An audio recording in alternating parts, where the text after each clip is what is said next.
Hello guys, and welcome to another Applied Energistics 2 video. Today we're taking a look at autocraft and brewing. It's not very hard, but there are lots of steps and buses and systems that you need to configure correctly. In my setup I use two subnetworks, so in total for the main network you only need one channel basically. Depending on how you want to do it.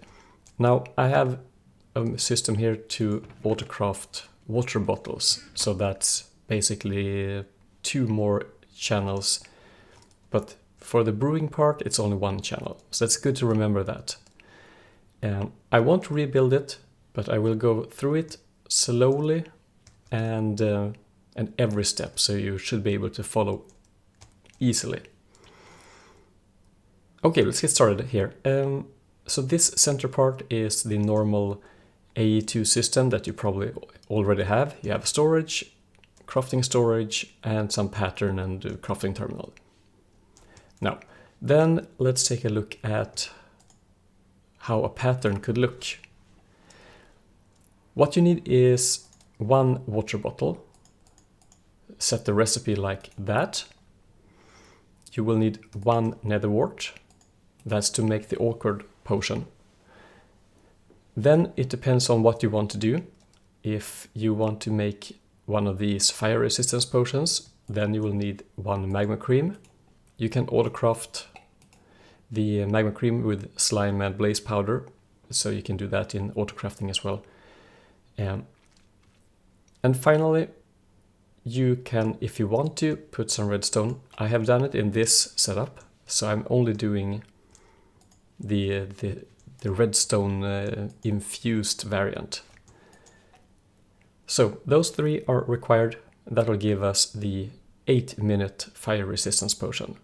And then we set it into a processing pattern and you will get 3 bottles, 3 potions.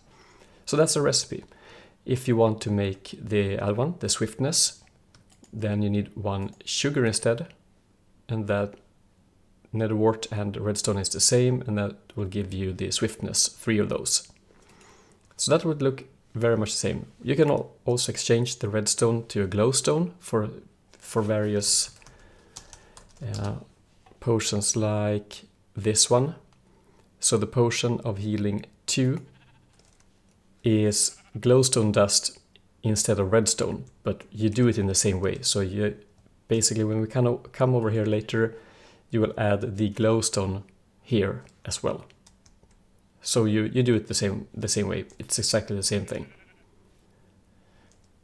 So let's start over here. This is our main interface for the recipes. Here we have the patterns that I just made over here. Now remember that it's hard to do the patterns before. You do the patterns the first time you are crafting here. So you're doing the first step, and then you do it manually here, and manual over here. And all the time you add things to the buses, and also to the final export and to get this one. So you have to craft it manually one time before you can do the pattern.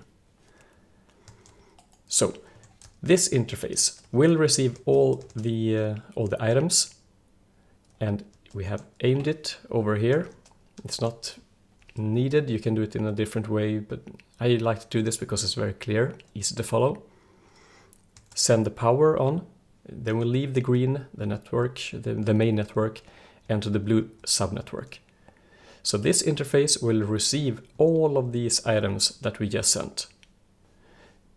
So all these things, sugar, nether wart, water bottles, end up in here.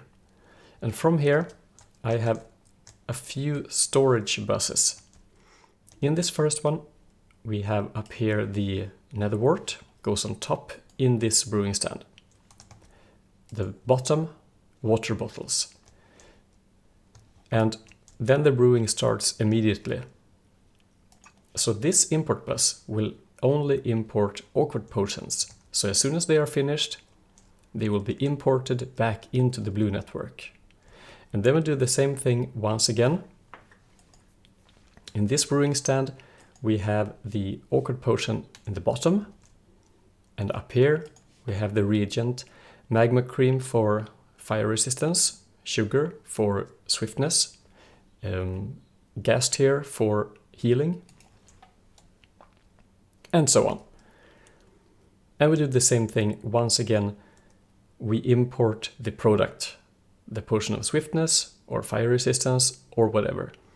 And this is we'll always do these potions in this brewing stand. So next step, import them into the network.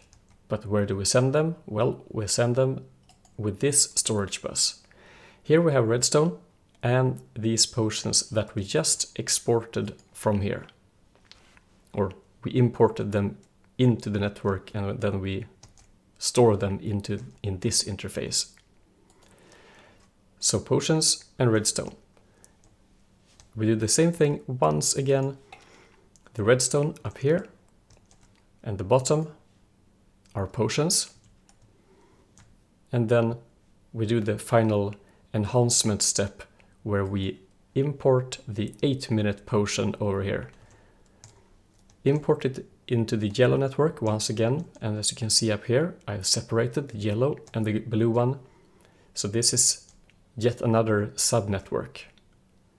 So we import them into the yellow network, but where do we store them? Well, we can't store them here because it's busy.